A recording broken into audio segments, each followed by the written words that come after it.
Hello, my History 125 students. This is Professor Collins again. This time talking to you about weeks 5 and 6 in discussion and in general for the course.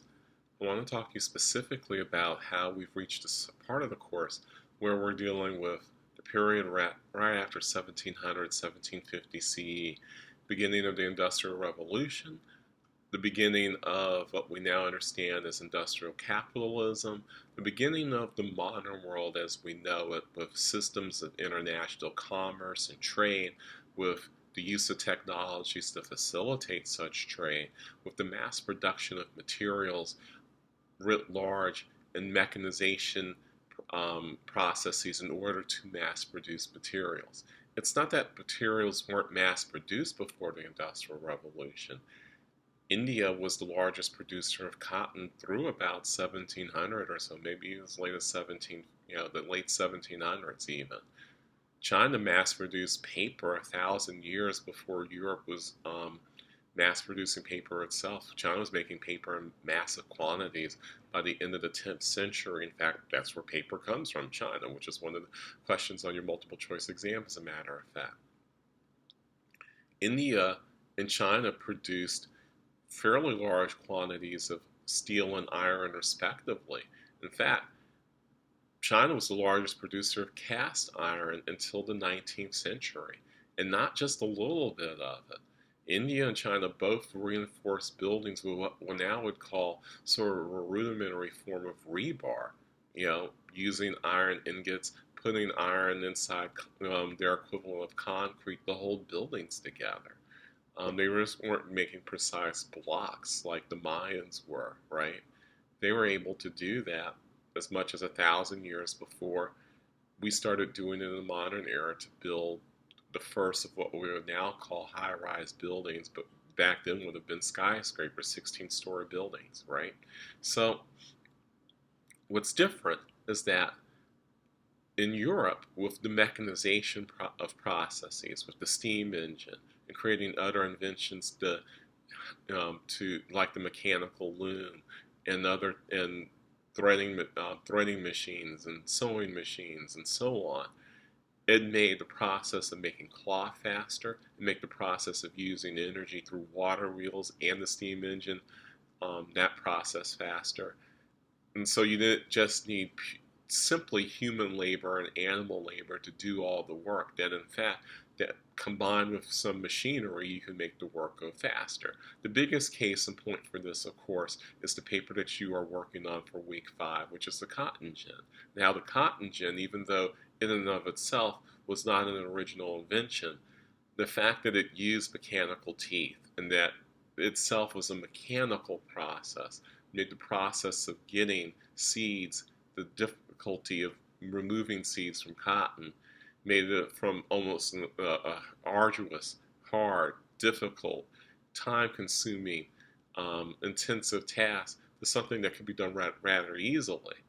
Made mass production of cotton and then therefore cotton cloth much, much easier. It's in fact how the Industrial Revolution truly takes off.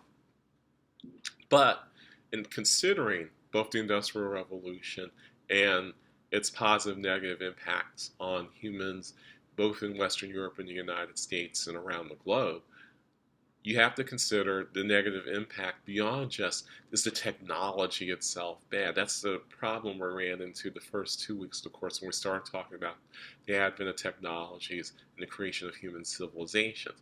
It's not necessarily that the technology itself is bad. Technology is neither good or bad for the most part. I mean, unless you're specifically inventing a technology to kill people, right? If your purpose of inventing atomic power is simply to kill it, see how powerful a bomb you can make so you can kill as many people as possible with it, then maybe the technology itself is bad. But for the most part, it's people's intentions and uses for these technologies that makes the technology bad. The technology by itself isn't bad. And so when you consider questions for week 5 and for week 6 on the products of the Industrial Revolution and the Industrial Age writ large, it's not about whether cotton cloth is bad or whether the cotton gin is bad. It's what it was used for. It was how it was used. The cotton gin was used in order to make slavery more profitable. It prolonged slavery around the world, specifically the bondage of Africans as slaves, for as much as about 100 years, give or take. Certainly in the United States, prolonged slavery by about 65 years. Without the cotton gin, slavery probably would have gradually petered out in the South during the early part of the 19th century. With cotton and King Cotton rising in the United States, for instance, it didn't peter out. It kept going. And it wasn't just the South that benefited from slavery from a material standpoint. Everything was involved in it. Without slavery and slaves growing cotton, there's no cotton to be turned into cotton cloth. If there's no cotton to be turned into cotton cloth, there's no industrial revolution. If there's no industrial revolution, there aren't factories in the northern parts of the United States making cloth.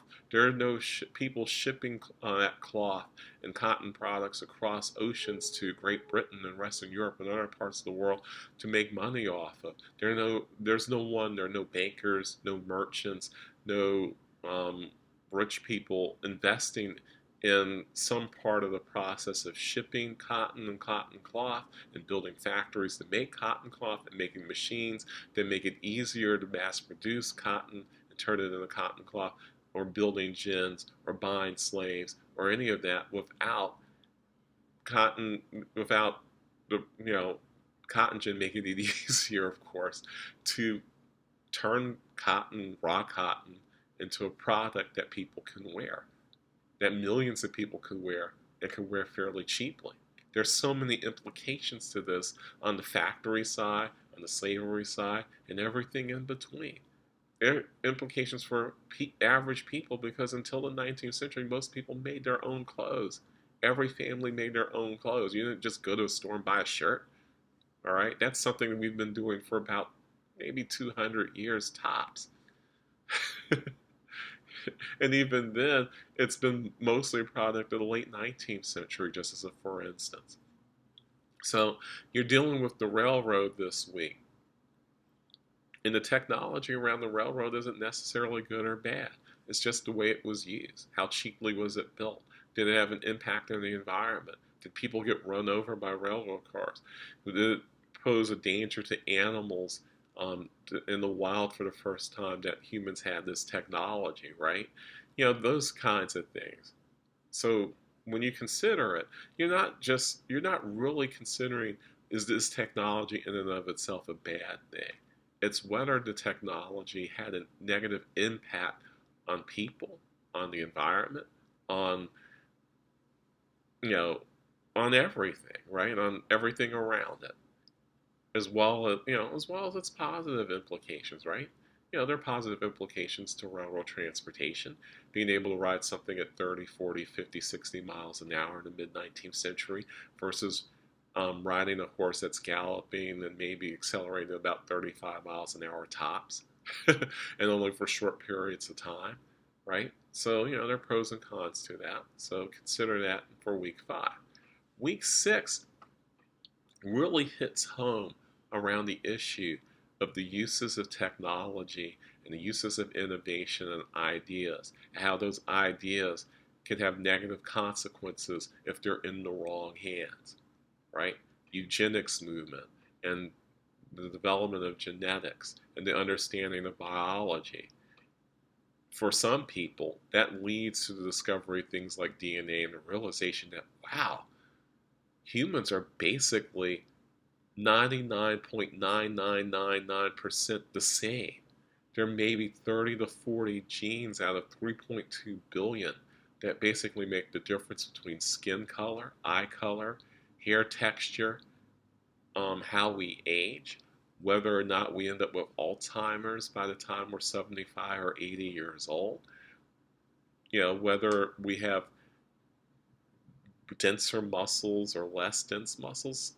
Very, very slight variations, but overall we're more or less the same. And yet, that's one end of the spectrum. The other end of the spectrum is Nazi Germany.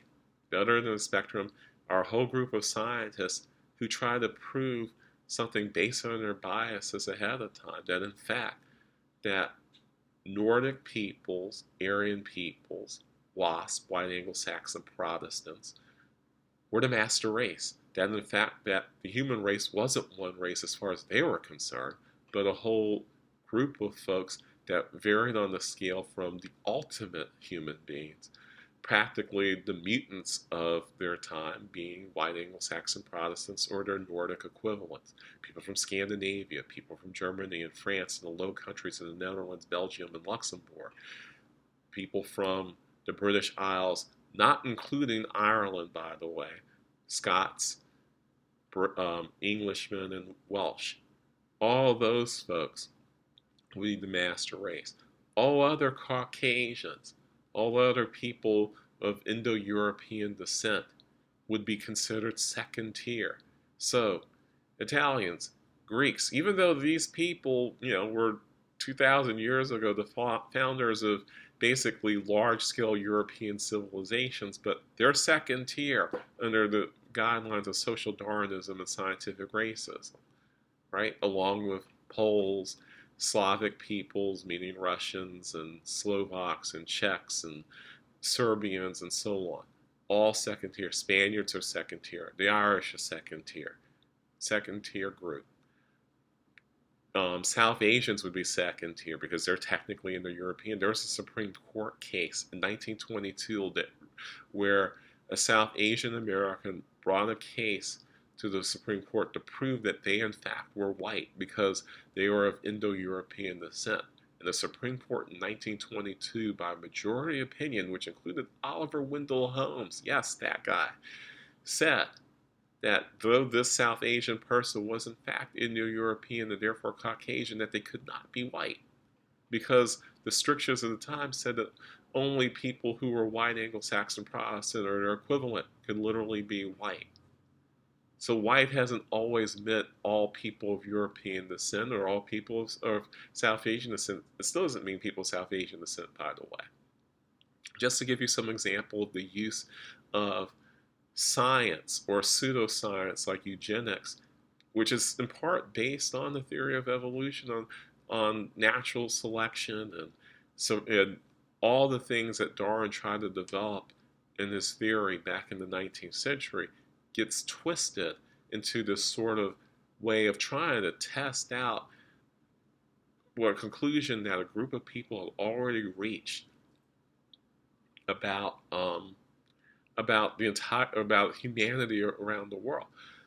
Of course, there are other tiers as well. Africans are a lower tier, which justifies slavery, subjecting to the servitude, less education. They're not going to live long enough anyway. There's even a theory that people of African descent in the United States would simply die off because they weren't having offspring at as fast a rate as Caucasians were, white folks were at the end of the 19th century in the United States.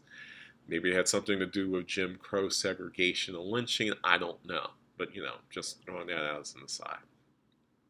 So week 6 is really about getting past the technology, not just looking at technology as, wow, look at this shiny toy, look at this toaster, look at this refrigerator, look at these beautiful new ideas that we have, and really trying to get at the issue of transformation, how technology can transform, not just for the better, not just in terms of progress, but for the absolute worst.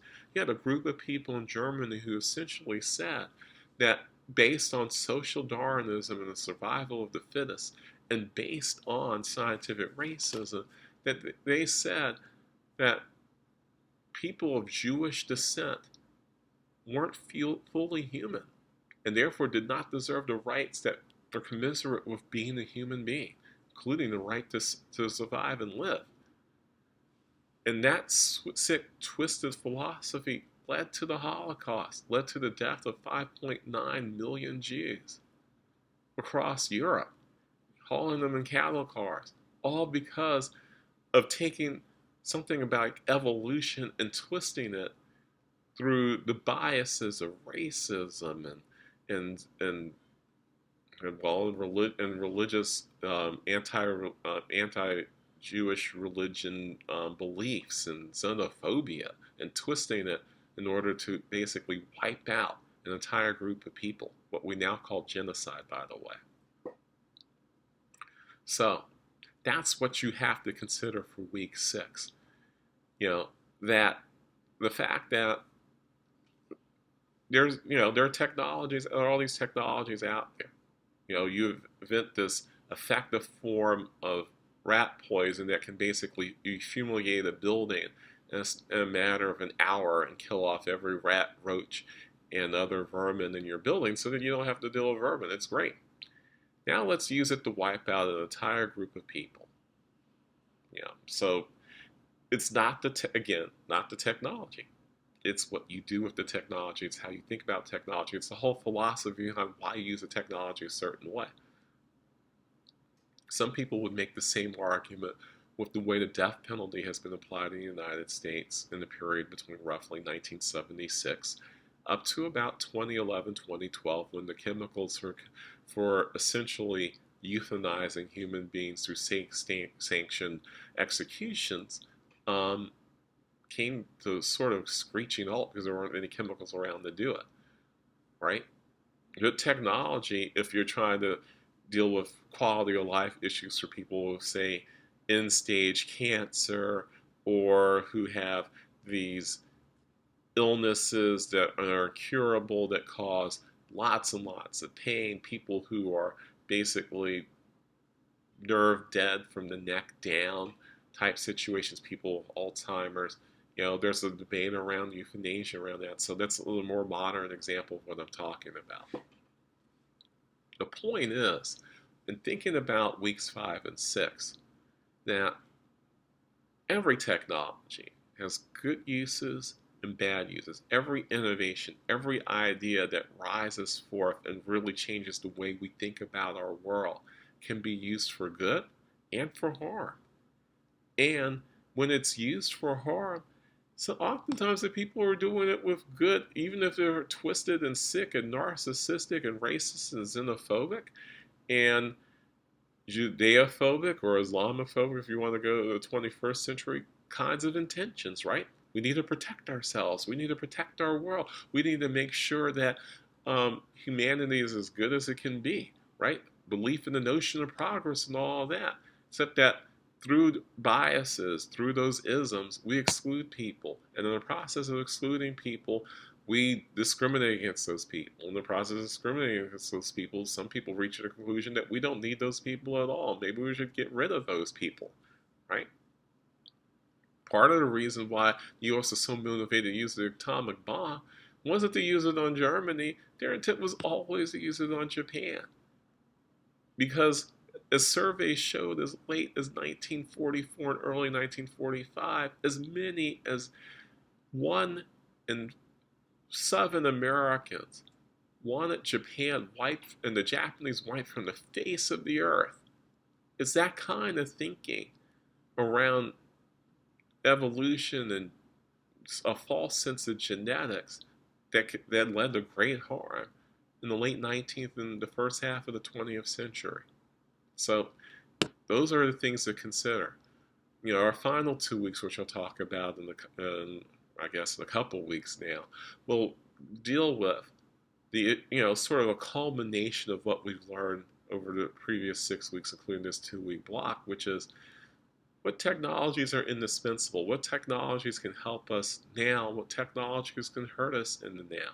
I don't want you to consider that for these 2 weeks per se. I want you to keep that in the back of your mind as you're thinking through the developments between roughly 1750 and 1945. I want you to think about that over the next couple of weeks. But keep what's been happening, say, within our own lifetimes or within your parents' lifetimes, depending on your age, in mind for weeks 7 and 8.